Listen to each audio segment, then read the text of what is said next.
Ponto de Vista. Apoio Grupo Mendes.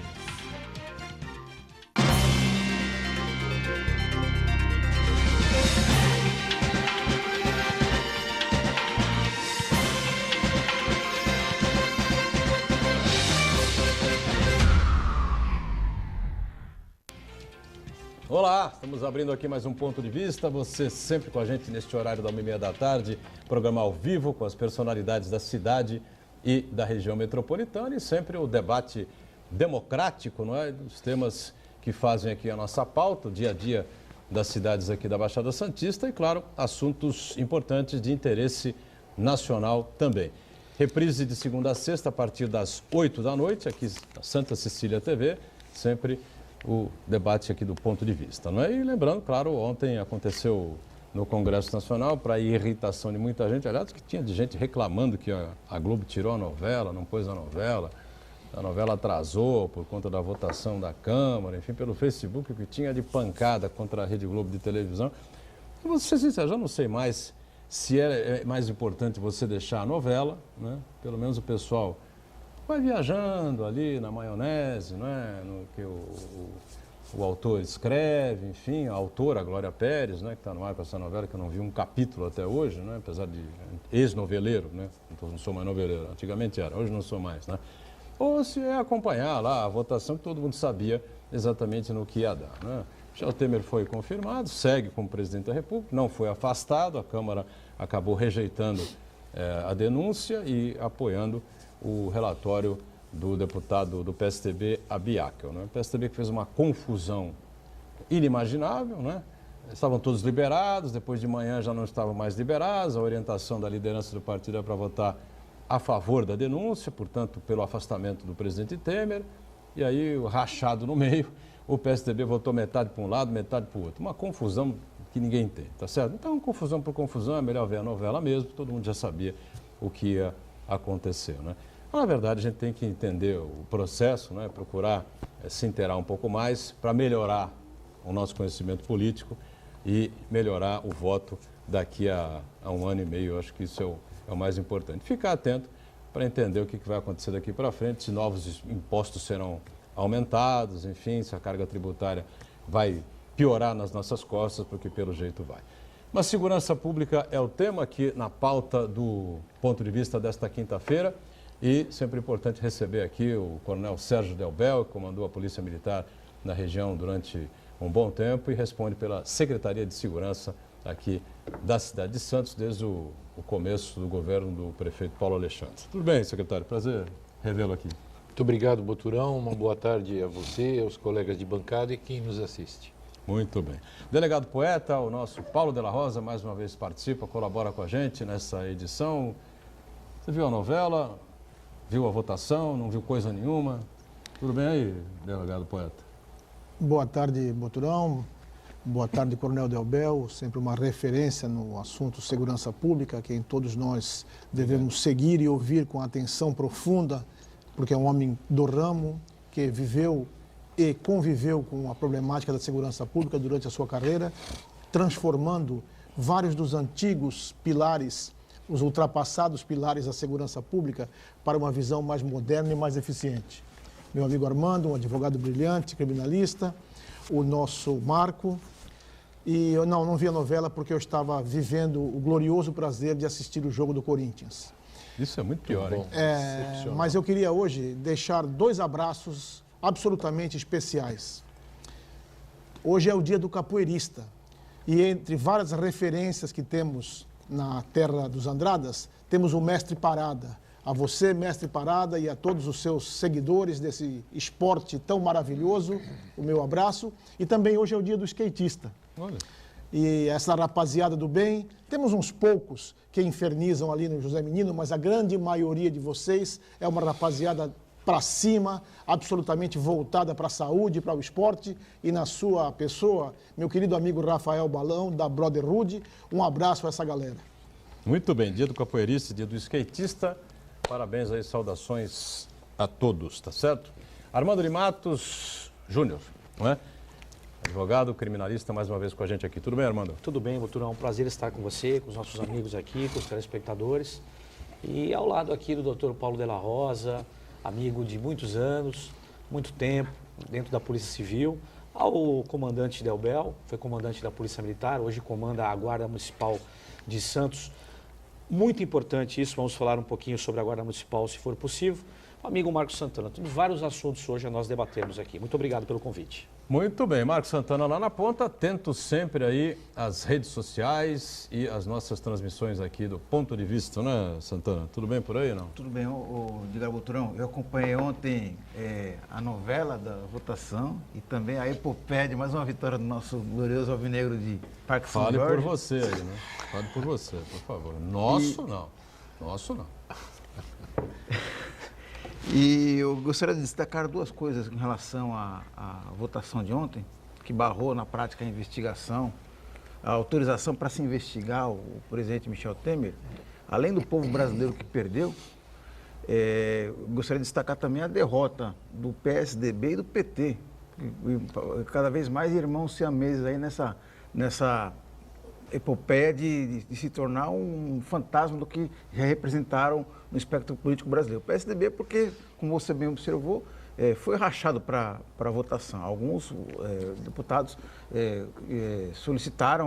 defenderam a investigação e outros não, preferiram se abraçar ao governo, aos cargos, às verbas, né, aos benesses e tapar o sol com a peneira. E o PT, por sua vez, ele teria a prerrogativa de, com a sua bancada, não participar, não comparecer, não dar quórum à votação e com isso daí prolongar um pouco mais, para que pudesse ter um pouco mais de discussão em relação a essa votação. Os deputados que se manifestaram a favor sofreriam mais pressão ainda, mas na verdade o PT preferiu comparecer à votação, apesar de votar contra o presidente Michel Temer. Na prática ele está torcendo para que o presidente continue no cargo, sangrando, frágil, com vistas à eleição do ano que vem. Então, na verdade, é um triste capítulo na política brasileira ontem.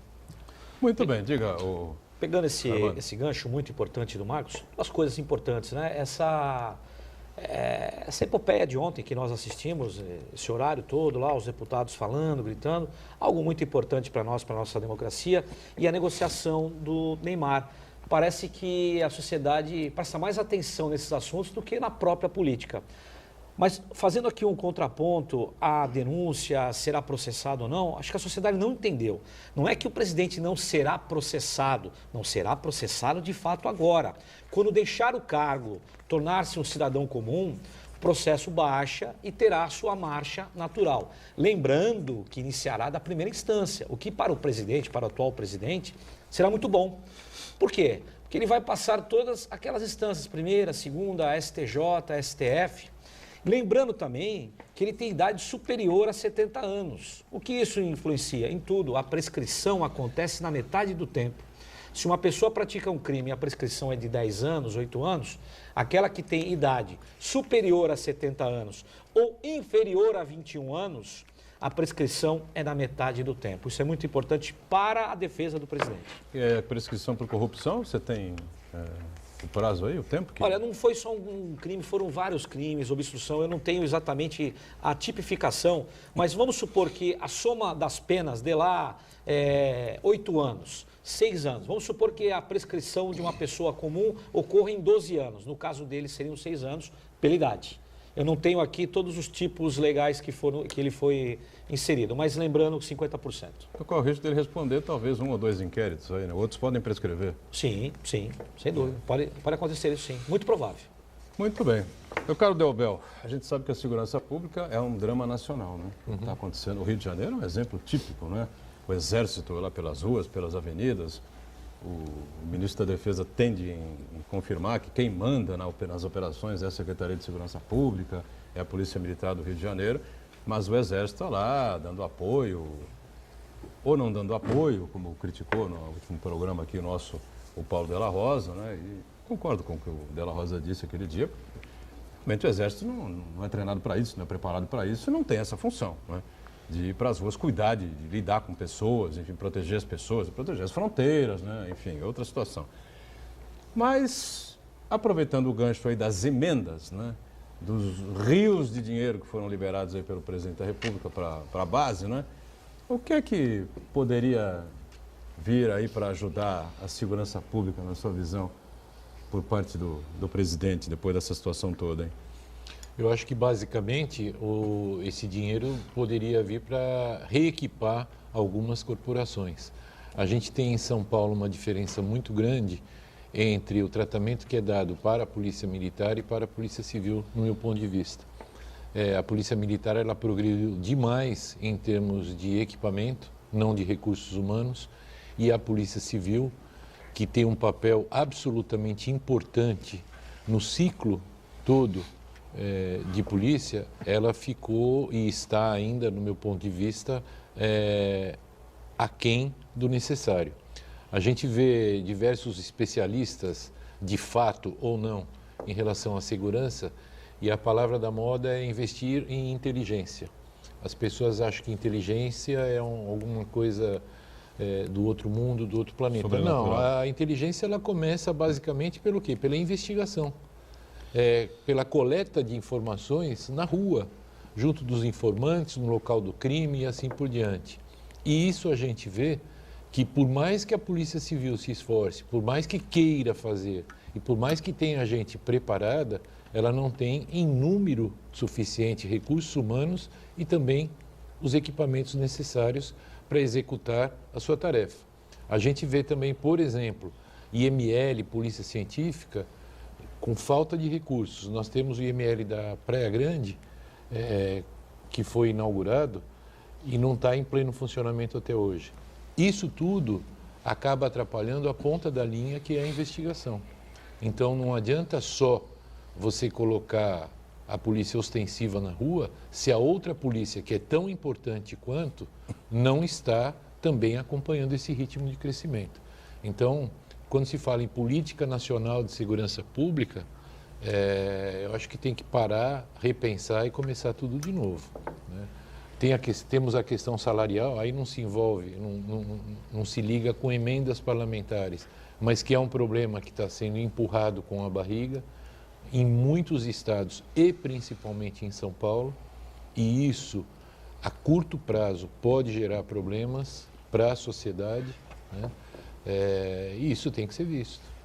Muito bem. Olha aí, Paulo de la Rosa, um policial militar, não é? Comandou a PM aqui durante um bom tempo na nossa região metropolitana, chorando as mesmas lágrimas que você chora como o policial civil, né? E como muitos choram aqui. Eu fico muito à vontade, porque antes mesmo de abordarmos nesse preâmbulo que fiz questão de ressaltar essa característica do Coronel Delbel. Um homem que sempre esteve à frente do seu tempo nas suas posições, apesar e talvez com muita propriedade e muita probabilidade de confrontar os seus superiores, porque esteve sempre do lado da razão, sempre do lado do que sonha o Coronel Delbel.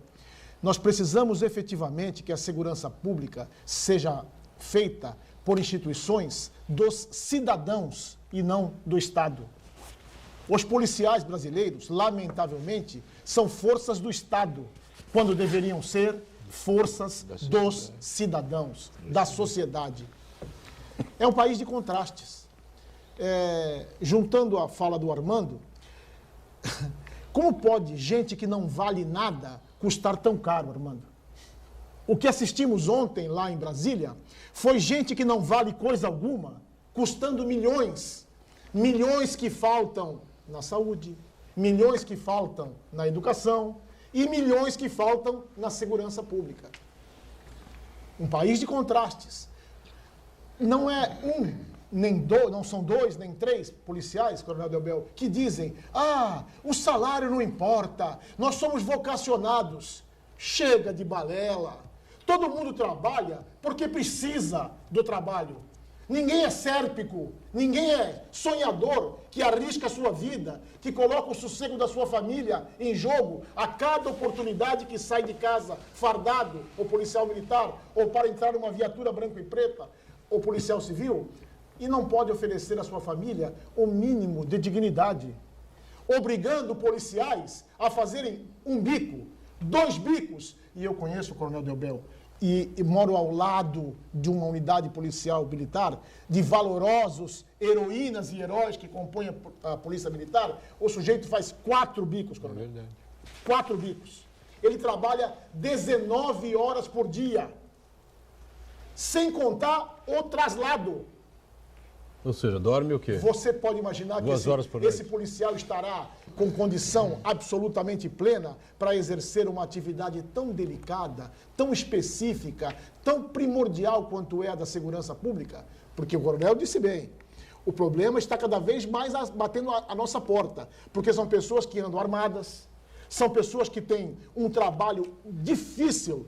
Já estamos no 94º policial assassinado no Rio de Janeiro. Ah, mas é no Rio de Janeiro. Como é que a senhora acha que a minha esposa, a esposa do coronel, a esposa dos policiais, os maridos das policiais militares e policiais civis se sentem a cada nova informação de uma morte? A minha filha, as minhas netas. E eu não posso dar a elas, coronel, o mínimo razoável que qualquer profissional com essa responsabilidade na iniciativa privada oferece aos seus. Sem dúvida. E termino dizendo, comandante, segurança pública é o PCC do bem. Paciência, ciência e coragem. E altíssimos investimentos. O senhor é de uma coragem e de uma propriedade que me emociona. Falar em inteligência afasta a questão, né? Que parece que é uma entidade supradivinal que nós precisamos de investimento. Policiais nós temos. Homens e mulheres capacitados, corajosos, apaixonados, determinados e trabalhadores. Falta reconhecimento. Se você me permite, Boturão, quando a gente fala em inteligência policial, existem cursos maravilhosos sobre isso. Inteligência no sistema policial consiste em produção do conhecimento. A grosso modo falando, consiste em você vasculhar um lixo de uma pessoa e a partir daí montar a história da vida dela e da família. Você produz conhecimento através de alguns tipos de fragmento que você colhe por aí. Hoje em dia, a inteligência policial, sem querer generalizar, se resume à escuta telefônica. Nada mais do que isso. Porque não há estrutura que permita... Porque não há uma estrutura que permita exatamente essa produção de conhecimento.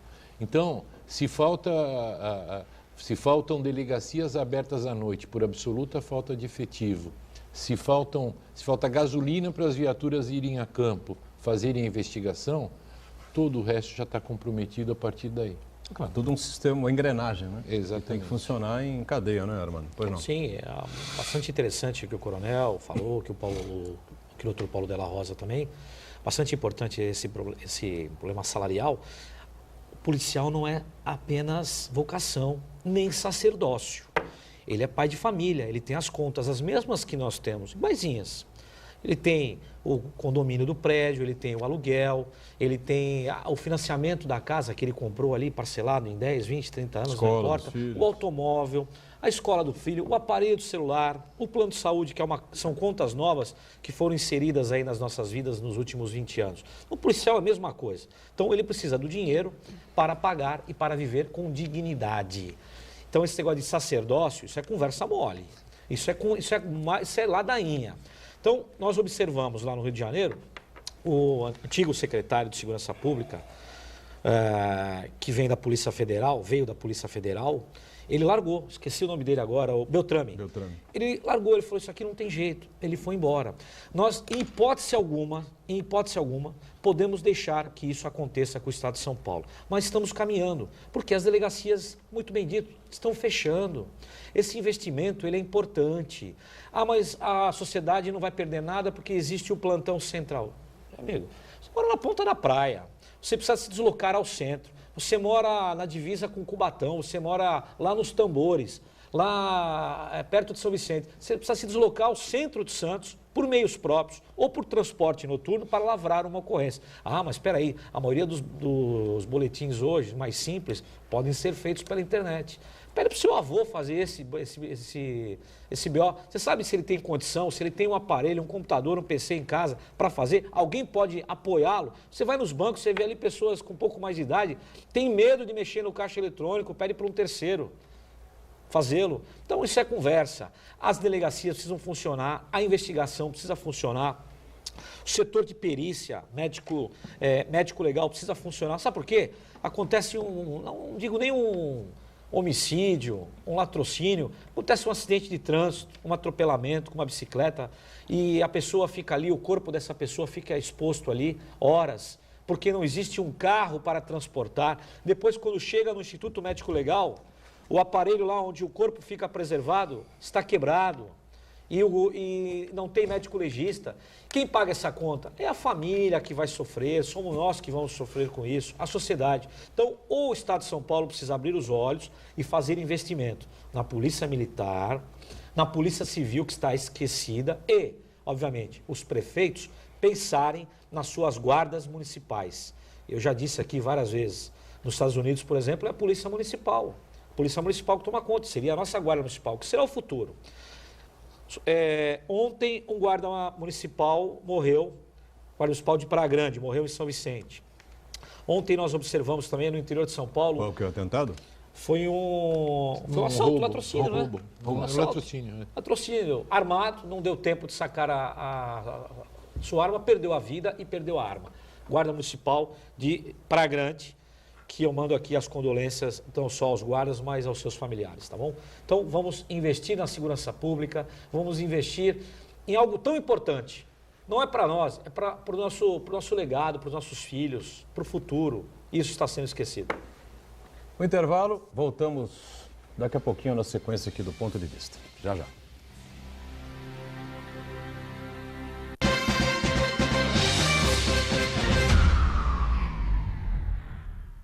Existe um lugar em Santos onde você encontra os empreendimentos mais fascinantes da região. Um lugar amplo, aconchegante, feito para oferecer o melhor atendimento para você. Um lugar que reúne as melhores opções residenciais e comerciais nos bairros mais nobres de Santos. Um lugar que a gente nem precisava dizer, porque você já sabe. Central de Vendas Grupo Mendes, Rua Guaiaó 55, Aparecida. Venha fechar um bom negócio para abrir as portas do seu novo lugar. Programa O Guru, com Robério Jogum.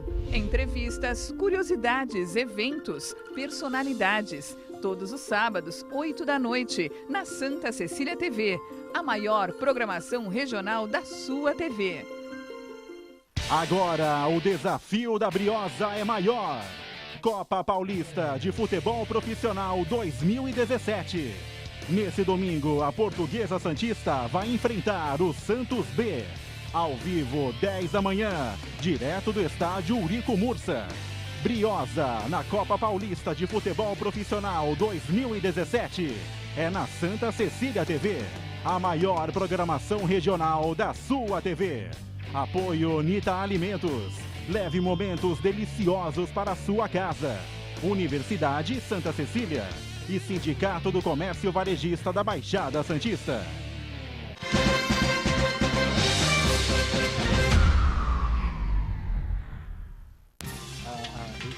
Sequência aqui do nosso ponto de vista, o papo tá bom aqui durante o intervalo, né? O assunto é importante, é quente, segurança pública.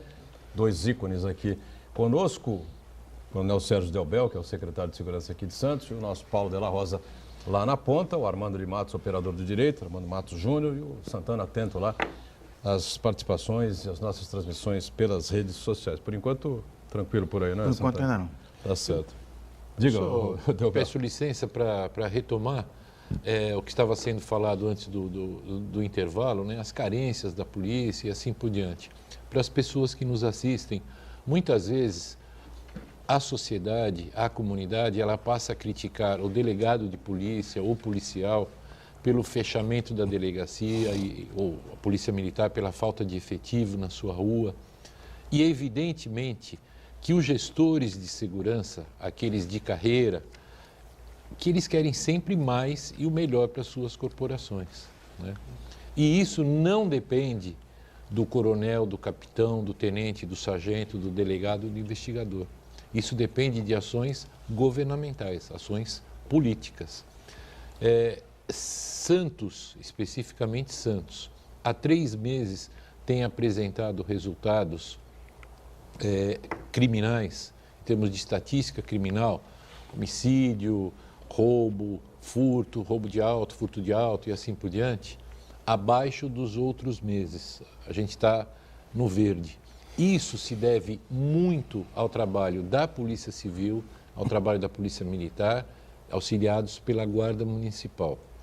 Se nós fizermos uma comparação, Boturão e amigos da mesa, a Polícia Federal, que tem um efetivo diminuto, ela, há algum tempo, ela ocupa espaço no noticiário no Brasil inteiro, não só pela Lava Jato, né? Por apreensão de entorpecentes, cada vez mais recordes vão aumentando e assim por diante, com efetivo diminuto. Vocês imaginem se as nossas polícias fossem efetivamente equipadas de recursos humanos e materiais, como a vida seria mais fácil para todos nós, né? Para alguns, né? Sim. Para outros vai ser um pouco mais difícil. Para eles vai ser mais difícil. Isso demonstra o quê? O valor do nosso policial, a vontade que eles têm de acertar e de fazer as coisas, né? Então, aqui na nossa cidade, há muito tempo, a gente tem o privilégio de ter profissionais de ambas as polícias excelentes. E o entrosamento, aquela famosa guerra de vaidades entre polícia militar e polícia civil, isso sempre foi e sempre será. Mas está com um hiato bastante grande na nossa cidade há muito tempo, né? Sempre que tem um ser humano no meio, é evidente que vai ter atrito, por qualquer que seja o motivo. Mas a gente, felizmente, tem um entrosamento aqui fantástico na nossa cidade e que isso permite que, apesar de tudo, apesar de todas as dificuldades, a coisa está funcionando. Para quem nos assiste, pode falar, mas tá bom, mas roubaram o tênis do meu filho, roubaram o meu celular e assim por diante. Isso também, infelizmente, a gente lamenta, quem lida com segurança pública, a gente tem muito ainda que caminhar, mas a gente está no caminho certo aqui. Eu tenho só uma dúvida com relação ao investimento e à vontade do Estado. Eu não digo município, muito pelo contrário, os municípios têm investido maciçamente na segurança pública, não só em homens, como equipamentos, as cidades do nosso entorno. Mas uma pergunta que me causa dúvida, será que o Estado, vamos botar ali o Estado de São Paulo, será que o núcleo do governo do Estado de São Paulo efetivamente quer uma polícia com força para investigar as entranhas do governo? Olha o que aconteceu com a Polícia Federal. A Polícia Federal estava sucateada, hein? Até poucos anos. A Polícia Federal, o pessoal sabia que existia, mas não sabia para que servia. Hoje a Polícia Federal, ela é uma pujança, ela é muito forte. Tem investigado as entranhas do governo federal. Será que o governo estadual, os governadores, querem uma polícia com capacidade de investigação profunda que poderiam chegar a crimes praticados pelo próprio governo? Interessante isso.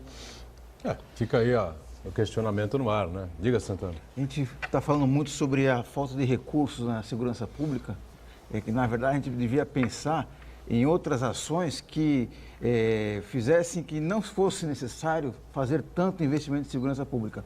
O Armando lembrou no bloco anterior, o secretário de Segurança do Rio de Janeiro, José Maria Beltrame, quando ele saiu ele ficou um bom tempo como comandando aquela secretaria. Foi mais longevo. Ele justificou o seguinte: eu estou saindo, os motivos é a falência do conceito das UPPs. Parabéns. O que era a UPP? Era o Estado, né, através da polícia, dominar territorialmente o espaço que era ocupado pelo crime organizado nas comunidades, desmantelá-la, e a partir daí o Estado entraria com ações de saúde, educação, de inserção social, de oportunidades, e isso não foi feito. Então, justamente isso. Então, o trabalho da polícia é basicamente enxugar gelo. Então, enquanto o Estado, seja federal, estadual, municipal, não ocupar essas comunidades, oferecer as oportunidades, os serviços públicos que a população necessita, o crime organizado toma conta e ocupa esse espaço do que, na verdade, a população se torna órfã de um poder maior. Então, se o Estado não ocupar, o poder organizado toma esse espaço. Eu fico muito feliz. É uma coisa que a gente vem debatendo e discutindo. Eu fico muito feliz que você tenha dito isso. Quando eu vim para cá, eu falei, eu tenho que me policiar, porque toda vez que eu venho aqui eu falo sobre isso, né? É o meu mantra. Que as pessoas, e principalmente os governos, seja ele qual for, em qual nível for, eles têm a falsa ideia de que você vai resolver o problema da segurança sob o ponto de vista policial. Eu vejo a segurança pública em 2 momentos. Um é agora, quando a gente terminar o programa e cada um for para o seu destino. A gente quer ver polícia, quer se sentir seguro. E isso é com a polícia. Não tem jeito. É a guerra diária. A outra é o depois da manhã. É o que está sendo feito para a gente não produzir desde já, e isso já é uma realidade, mini criminosos que daqui a um tempinho já serão criminosos formados, pós-graduados e assim por diante. E aí não é papel da polícia evitar que isso aconteça. Ela não tem instrumentos nem competência para isso. Aí entra o que você falou.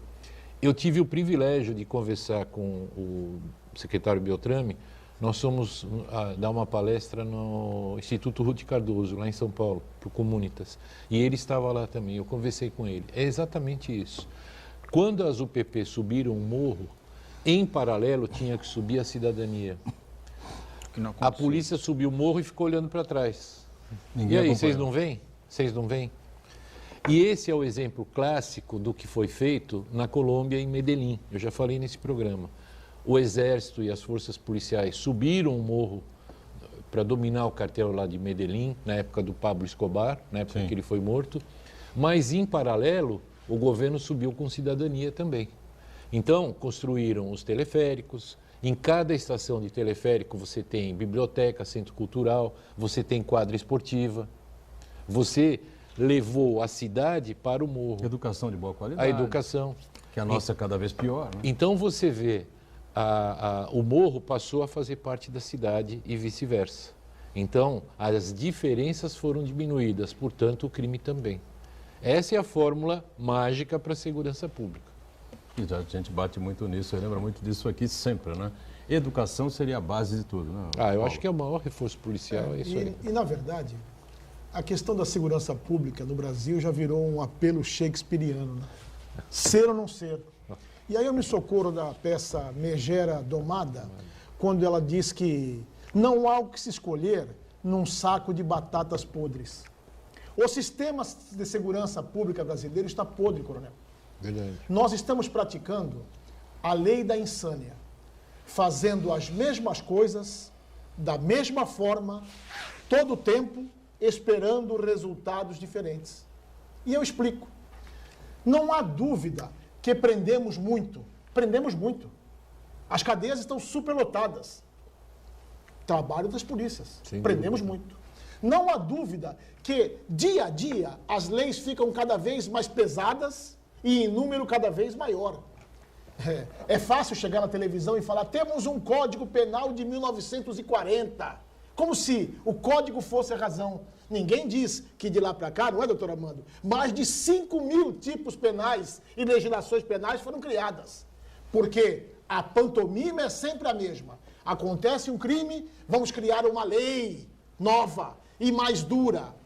Jogar para a torcida. Para a torcida. Acontece um crime, nós compramos novas viaturas e cada vez mais coloridas, porque é óbvio, você vendo uma viatura passar na rua, quem sabe isso traga voto, porque naquele momento, ao passar aquele comboio de viaturas com as sirenes no último volume, a população pode ter uma sensação de segurança, que normalmente acontece perto dos períodos eleitorais.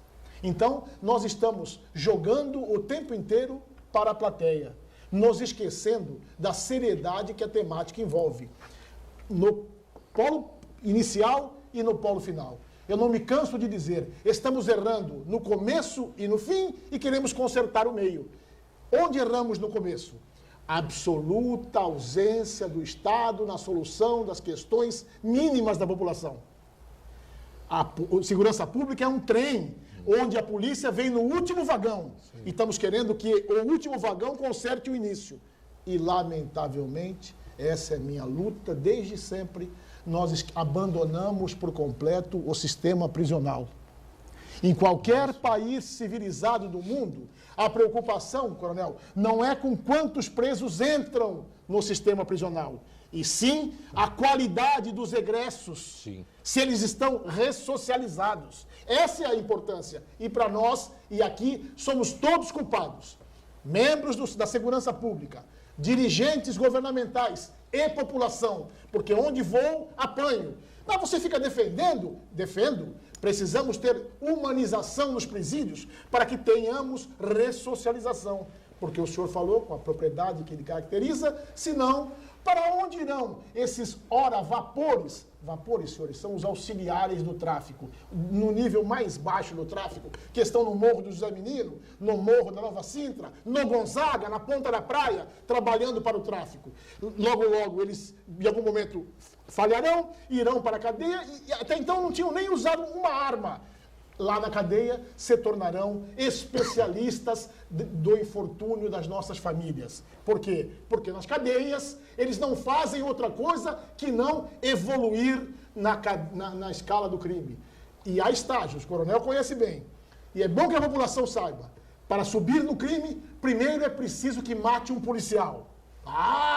Mas aí o problema da polícia. O que é? Currículo isso? Currículo, para ganhar os galardões no crime. Segundo momento, e olha a gravidade, porque ficam defendendo um pouco o PCC, que acalmou os presídios, que acalmou a sociedade bandeirante.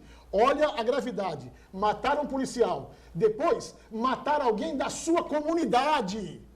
Da sua comunidade. Um de nós.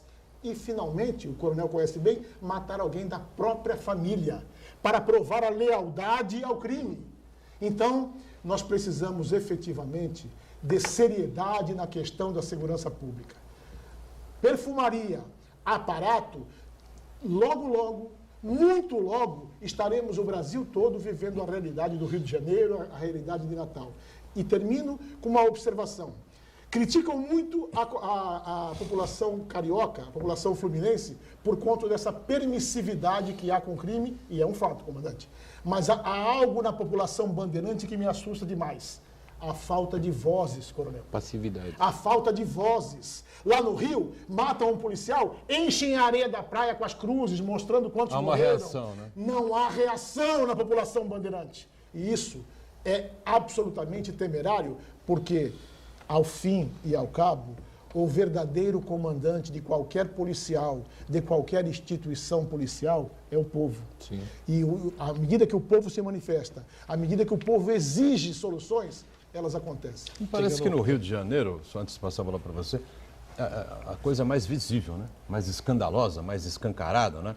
Parece que é um rompimento mesmo definitivo, enfim, o crime organizado está botando para quebrar. E em São Paulo a coisa me parece que, pelo menos assim, a imagem que passa, né, é que não é uma coisa assim tão escancarada, escabrosa como é no Rio de Janeiro, embora as coisas estejam acontecendo todo dia, toda hora, todo momento, como cita aqui o Paulo de la Rosa e o próprio Delbel. É uma imagem que não sai da minha mente. Quando as Torres Gêmeas caíram, e todos nós aqui observamos isso, uma imagem muito bacana. O presidente norte-americano, ele pega em uma mão um bombeiro, a mão de bombeiro, e na outra mão um policial, e ergue a mão, depois que a torre caiu, tiraram lá os corpos, aquele clima lá de velório em Nova York, e ele ergue a mão das duas forças, corpo de bombeiro e a polícia dele lá, a polícia local.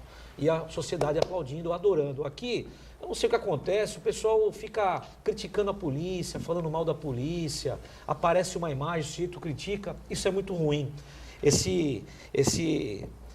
Não sei por que isso, eu não tenho nem a palavra. Essa desconfiança, talvez? Não é desconfiança, é... Descrédito? Não é descrédito, uma coisa horrível. O policial, ele está ali para te servir como seu professor, o médico está ali para lhe servir, o policial é a mesma coisa.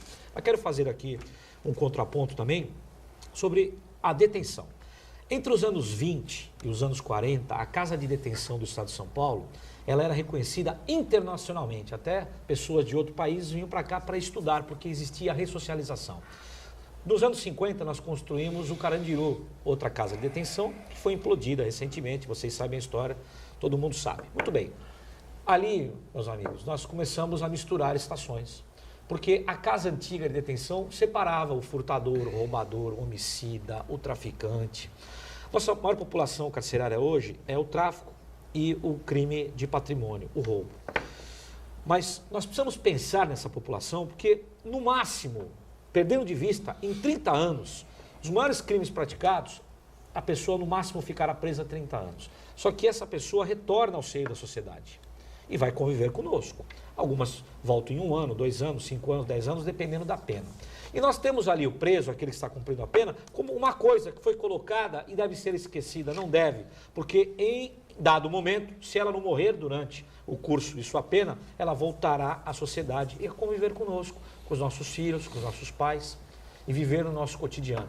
Então, prisão é para o sujeito entrar na cadeia e sair de lá melhor do que quando ele entrou. Tendo uma profissão, sair de lá pedreiro, marceneiro, carpinteiro, borracheiro, pintor, professor, não importa. Sai de lá com um currículo e com uma profissão. E nós estamos fazendo exatamente o contrário, estamos criando depósitos de pessoas e misturando pessoas que entraram lá por um crime menor e vão sair com um crime maior. Mais um intervalo, já já a gente volta na sequência aqui do Ponto de Vista, em instantes.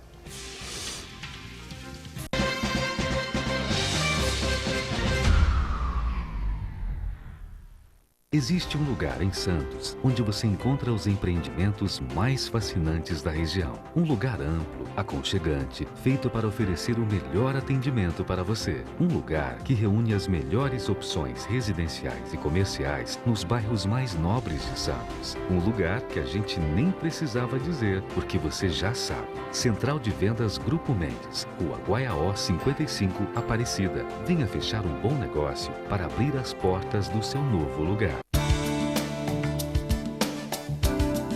O momento do cumprimento, aquele que você vai cumprimentar uma pessoa, é o primeiro contato físico que você tem com ela. Daí que isso é muito mais importante do que parece. Num simples aperto de mão, muita coisa pode acontecer. Está duvidando? Pensa nos tipos de aperto de mão que você já teve e que já experimentou.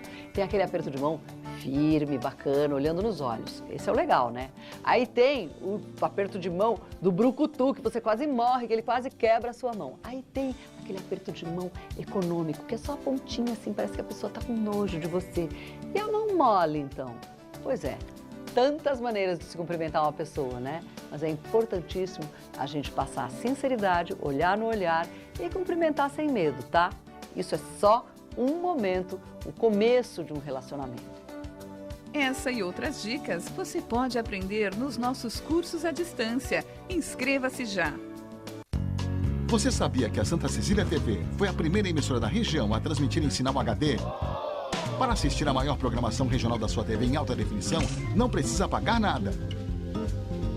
É só sintonizar sua antena para receber o sinal digital da Santa Cecília em 52.1 HD. Verifique se o seu condomínio já tem uma antena digital coletiva. Se tiver dúvidas, converse com um antenista de confiança ou entre em contato com o nosso departamento técnico. 3202-7179.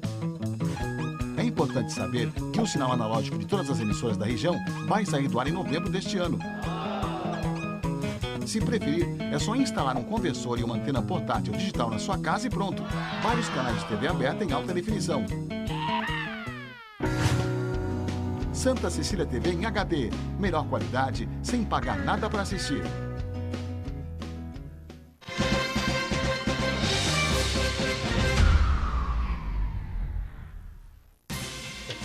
Muito bem, sequência aqui do nosso Ponto de Vista nesta quinta-feira, segurança pública em discussão, em pauta aqui. E antes de tocar a bola lá com o Marcos Santana e algumas participações aí, é importante a gente falar da Guarda Municipal, né? Já que no primeiro bloco o Armando lembrou bem aqui, a sua opinião, o futuro serão as guardas, a polícia municipal. Não sei se vamos chegar a esse ponto, mas vamos partir de armar as nossas guardas. E Santos já resolveu essa questão? Está caminhando, né? Eu só queria acrescentar em relação a o futuro das guardas municipais, de potencializar a ação das guardas como órgão de segurança pública. A gente tem que, na minha opinião, primeiro repensar o sistema tributário no país. Ah, claro. Né? Porque hoje em dia tudo começa e termina no município. O que eu acho ótimo, né? Mas só que o município ele não tem a força necessária para atender essas demandas. Vide problema de saúde, de educação e agora, mais recentemente, da segurança.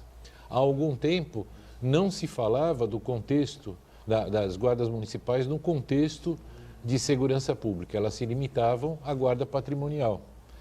Com esse sufoco em relação à segurança, as guardas passaram a trabalhar nas ruas, já é permitido que elas façam isso, passaram a se armar, né, para auxiliarem a Polícia Militar e a Polícia Civil. Só que o Estado e a União, que por força de lei da Constituição são os que devem prover a segurança pública, não repassam um tostão em relação a isso, a não ser em algum outro projeto da Senasp, alguma coisa assim. Mas isso não é uma política de Estado, portanto, permanente, né? Então, a força tem que estar com o município, porque aí o município, sim, poderá ser cobrado pelo cidadão também pela segurança.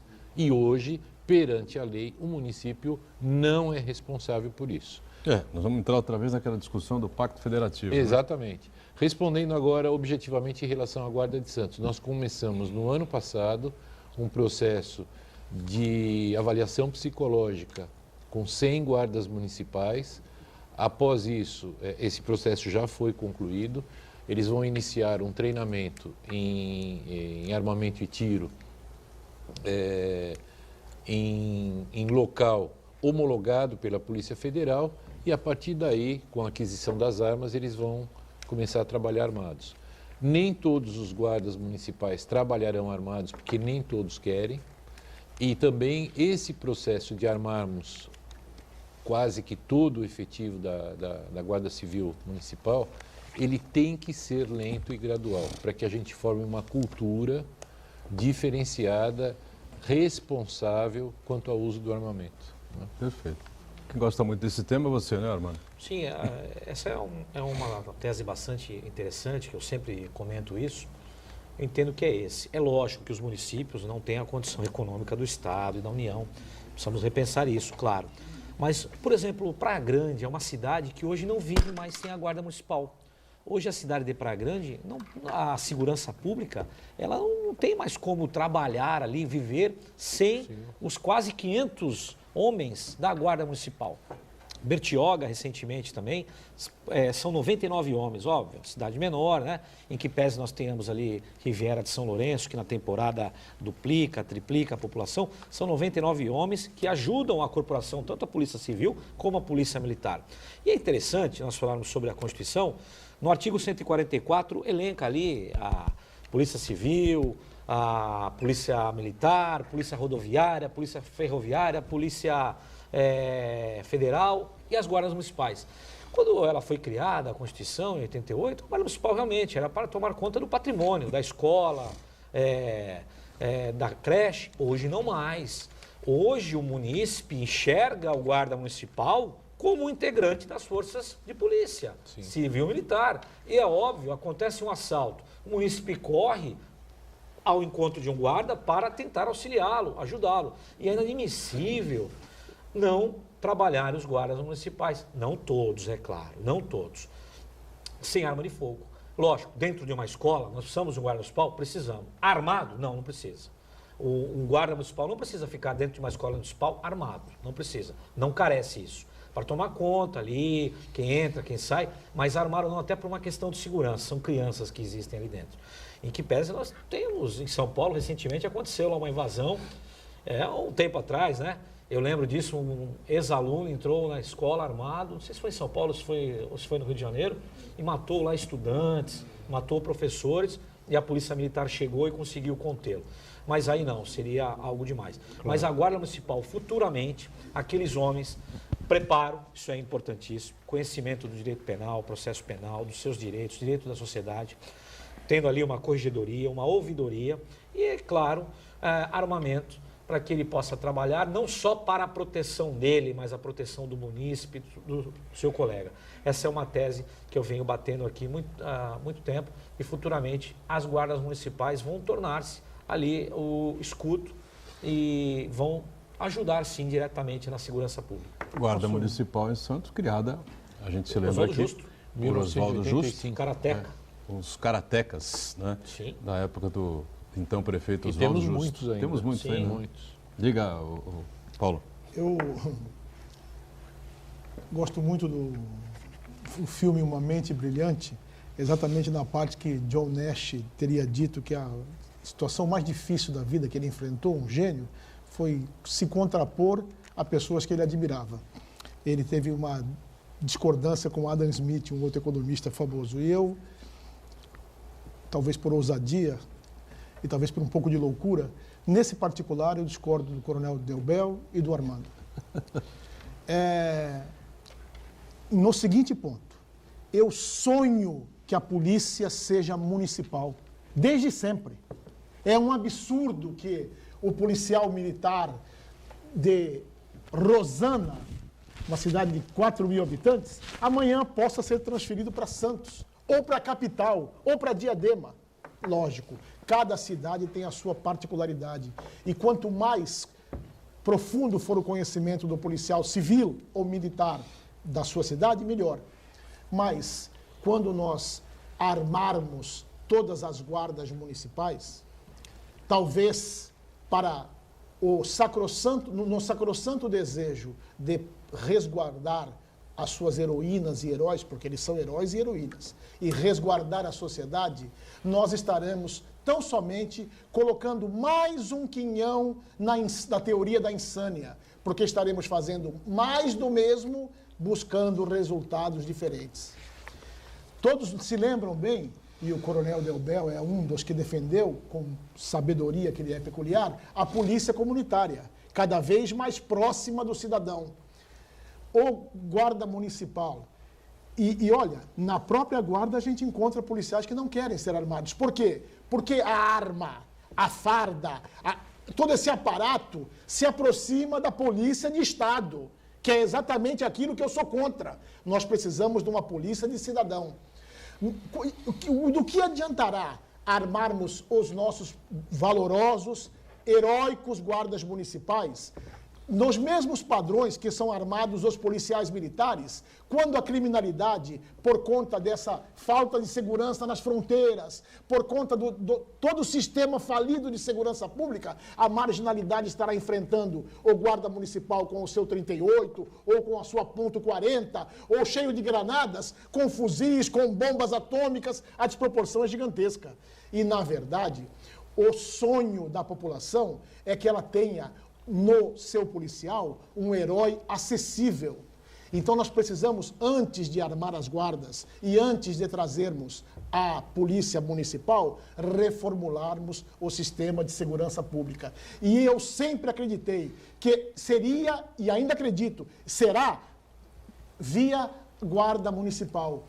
E olha, eu fico aqui, Coronel, com essa grande preocupação, porque sem acertos na polícia, não são capazes de cobrir um único erro. Claro. Essa é uma verdade policial.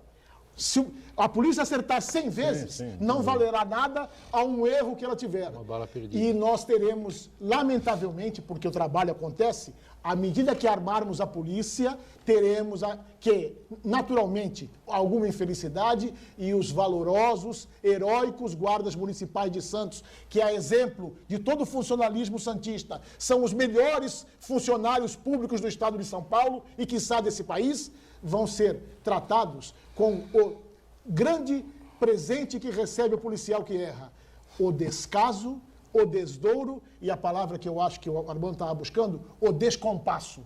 É importante sempre que a sociedade ande no mesmo passo que a sua polícia, porque a sua polícia está lá para servir a sociedade. E quando um policial erra, e quando ele erra armado, dá-se um descompasso grande entre a sociedade e a polícia. Pois não, Delbel.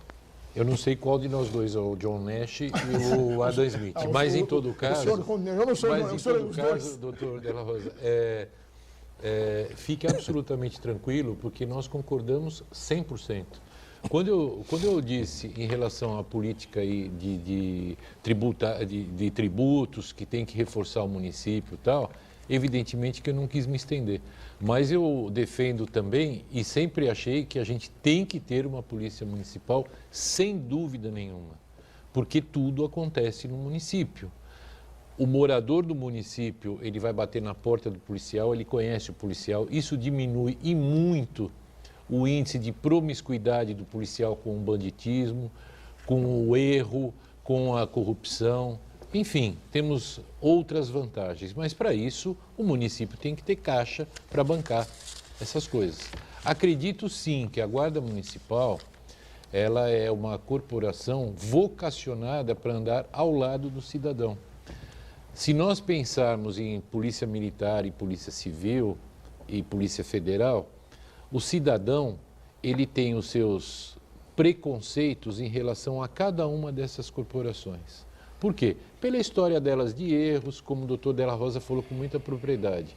Você pode dar milhares de flagrantes, apreender arma, droga e tudo mais. Uma bala perdida põe tudo isso a perder. É igual o goleiro, cujo conceito dele é do último jogo. Se ele defendeu 10 pênaltis e no último ele tomou um peru, acabou, um abraço. Né? Sem dúvida. Então, as guardas municipais, por serem, entre aspas, novas no ramo, elas ainda estão tinindo. E é isso que eu procuro falar para o meu pessoal. Nós temos que aproveitar que nós estamos ainda imaculados, de alguma forma, para ganharmos espaço e ganharmos as pessoas, andarmos ao lado das pessoas. Então, concordamos em gênero, número e grau. Eu acho que a Guarda Municipal, seja de que cidade for, ela pode preencher uma lacuna muito importante na nossa sociedade. E contribuir para a segurança, evidentemente. E uma dessas lacunas, comandante, justamente é a mediação de conflitos, né? Justamente um aqui que o nosso telespectador, o Carlos Roberto Santos, ele nos relaciona aqui. Na Praça Palmares, no Imbaré, existe uma pista de skate e tem ocorrido alguns atritos entre praticantes de skate e os vizinhos. O problema da discórdia seria o barulho após as 22 horas. Então ele pergunta, se numa praça, um local público, o que diz a legislação sobre isso? Como é o nome do... É o Carlos Roberto. Senhor Carlos, obrigado aí pela colocação. Esse problema era recorrente, houve inclusive a intervenção do Ministério Público. A administração, ela, por força até de uma solicitação do Ministério Público, ela regulamentou até às 22 horas o uso da Praça Palmares. Então, após as 10 horas, não haverá mais prática de skate naquele lugar. Está proibido? Está proibido. Perfeito. Pelo município. Já comentamos aqui no intervalo, eu queria só registrar o seguinte, eu vim de São Paulo ontem, cheguei à entrada de Santos ali por volta de 1h30 da manhã, né? E aí é uma questão diretamente ligada à Polícia Militar. A gente está, há tempos passados, né, acostumado sempre a ver uma viatura ali da PM estacionada ali naquele cruzamento Nossa Senhora de Fátima, né, na chegada pela rodovia aqui na entrada de Santos, enfim, né? Ontem, 1h30 da manhã, não tinha absolutamente ninguém, não tinha policiamento nenhum, né? E ali é um local sabidamente perigoso, né? Você para ali, crítico, né? Diz aqui o secretário, PM mais do que experimentado, né? Então, deveria ter ali, né, Deodão? Não é por falta de vontade que a Polícia Militar não... Eu não estou falando de forma oficial, porque eu não respondo pela Polícia Militar, sim. que tem comandantes muito mais competentes do que eu. Isso mas mentira, é verdade. Mas a Polícia Militar, ela está... digamos que na Zona Noroeste, ela tenha 4, 5 viaturas operando à noite. Se houverem 3, 4 ocorrências, essas 3 ou 4 ocorrências vão estar sendo atendidas por 3, 4 viaturas. E aí não sobraria essa do estacionamento. Se nós notarmos na cidade, já há algum tempo, que esses pontos de estacionamento deixaram de ser feitos. Então, presumo que seja por algum problema de ordem material, aí de disponibilidade de efetivo, viatura, porque a Polícia Militar ela tem como norma fazer esses tipos de estacionamento. Vou conversar com a comandante, com a recém-impossada comandante do 6º Batalhão, vou colocar essa preocupação. Eu tenho certeza que ela vai ver com bons olhos essa crítica. A pessoa em casa, evidentemente, já está raciocinando que é uma comandante feminina, uma mulher. Sim, mulher. É novidade? É novidade absoluta. Novidade. Aqui em Santos, novidade absoluta. Comandante do 6º Batalhão é a primeira mulher. Muito competente, casada com um coronel da PM também, que já aposentou, que foi do choque muitos anos. Ela é do ramo. Fica aí a sugestão para convidá-la para participar. Participe aqui com a gente, né? Para trazer a visão feminina da Polícia Militar. Algo mais por aí, Santana? Martinho Leonardo cumprimenta aqui os participantes. Ele quer registrar que quando vereador, ele foi o autor da proposta de criação do Conselho Municipal de Segurança. E parabeniza o trabalho do coronel também. É verdade, o Martinho Leonardo, a gente tem uma dívida de gratidão. Ele criou esse conselho, continua operante e é muito útil para a nossa cidade. E só fechando aqui, o Jornal da Hora circula nesta quinta-feira em formato tabloide, né, como sempre, né, o Marcos Santana, e traz na capa aqui a coleta de material reciclável aumentando em 47%, né? Isso mesmo. É um resultado direto do funcionamento da nova lei Recicla Santos, que estabelece normas para o despejo, separação do lixo entre material orgânico e material passível de reciclagem. E ressaltar também que uma pesquisa recentemente divulgada ontem coloca Santos como a terceira cidade mais limpa do Brasil e a primeira do estado. É um fato a se comemorar, né? Verdade. No ranking de limpeza urbana, Santos aparece em primeiro lugar no estado de São Paulo, né? Parabéns aí à administração, sem dúvida nenhuma, por essa informação. E, a nível nacional, o primeiro lugar é de Maringá, no Paraná, e o segundo é de Niterói. Santos está em terceiro lugar. Muito bom. Secretário, obrigado pela presença. Até outra, viu, Delbel? Eu que agradeço. Foi um prazer. Sempre convidados estaremos presentes. Obrigado, Sérgio Delbel, secretário de Segurança de Santos. Nosso Paulo Della Rosa sempre com a gente, o Armando também, e o Santana diariamente acompanhando aí as nossas transmissões pelas redes sociais. Ponto de vista ao vivo, 1h30 da tarde, aqui na Santa Cecília TV. E a reprise sempre às 8 da noite. Valeu, obrigado, gente.